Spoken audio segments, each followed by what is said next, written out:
नावात काय आहे असं जगविख्यात वाक्य शेक्सपियरने म्हटलंय। पण 2024च्या विधानसभा निवडणुकीत नावातच सगळं काही आहे असं म्हणावं लागेल। कारण एकाच नावाचे अनेक उमेदवार निवडणुकीच्या मैदानात उतरल्याचं चित्र आहे। महायुती आणि महाविकास आघाडीच्या उमेदवारांच्या नावाशी साम्य असलेल्या अनेक डमी उमेदवारांनी आपले अर्ज दाखल केल्याची माहिती आहे। या उमेदवारांचे अर्ज वैध सुद्धा ठरले आहेत। उमेदवाराच्या नावात साम्य असेल तर काय होऊ शकतं? नाव सेम टू सेम असेल तर याचा कुणाला आणि कसा फटका बसू शकतो हे या व्हिडिओतून जाणून घेऊयात। त्यासाठी हा व्हिडिओ शेवटपर्यंत पाहत राहा।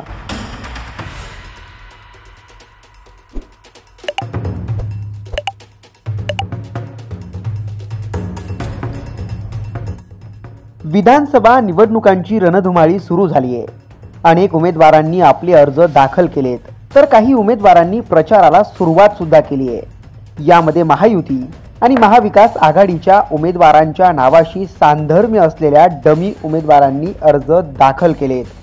आणि विशेष बाब म्हणजे या डमी उमेदवारांचे अर्ज वैध सुद्धा ठरले आहेत। नावातील साम्यामुळे डमी उमेदवार मुख्य उमेदवारांची मतं खाणार अशी कुजबूज ऐकायला मिळते। आता नेमकं नावात साम्य असलेले उमेदवार कुठल्या मतदारसंघात आहेत याचा डेटा पाहूयात। कर्जत जामखेड मतदारसंघात भाजपने राम शिंदे यांना उमेदवारी जाहीर केली आहे। तर याच मतदारसंघातून राम शिंदे या नावाचे आणखी 2 उमेदवार आहेत। ऑल इंडिया फॉरवर्ड ब्लॉककडून राम प्रभू शिंदे तर आणखी एका राम नारायण शिंदे नावाच्या व्यक्तीने अपक्ष उमेदवारी अर्ज दाखल केला आहे। तर कर्जत जामखेडमध्येच राष्ट्रवादी शरद पवार गटाच्या रोहित पवारांसोबतही अगदी असंच घडलंय। रोहित राजेंद्र पवार यांना शरद पवार गटाकडून कर्जत जामखेडमधून उमेदवारी देण्यात आली आहे। तर याच मतदारसंघात सेम टू सेम नावाच्या 2 उमेदवारांनी अपक्ष उमेदवारी दाखल केली आहे। रोहित चंद्रकांत पवार आणि रोहित सुरेश पवार यांनी अपक्ष उमेदवारी अर्ज दाखल केलेत।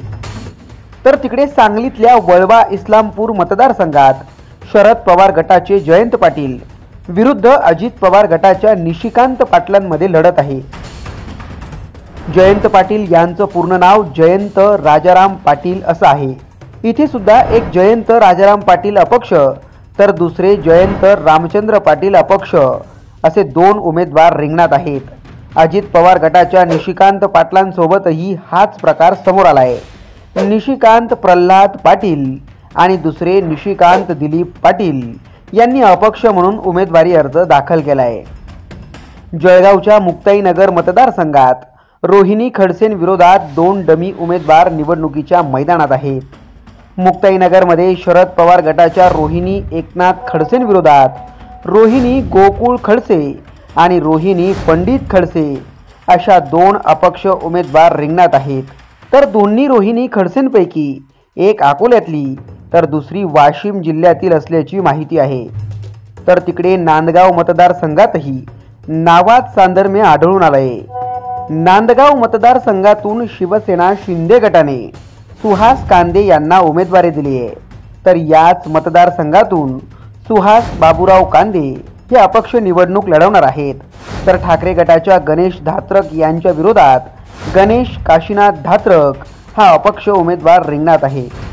लोकसभा निवडणुकीत नावातील सारखेपणामुळे मतविभागणी होऊन अपक्ष उमेदवाराने लाखोंची मतं घेतल्याची उदाहरणं आहेत। पण आता विधानसभा निवडणुकीत याच नावातील साम्यामुळे मतदार योग्य उमेदवाराला मतदान करणार की सारख्या नावांमुळे गेम होणार? तुम्हाला काय वाटतं? कमेंट करून नक्की कळवा।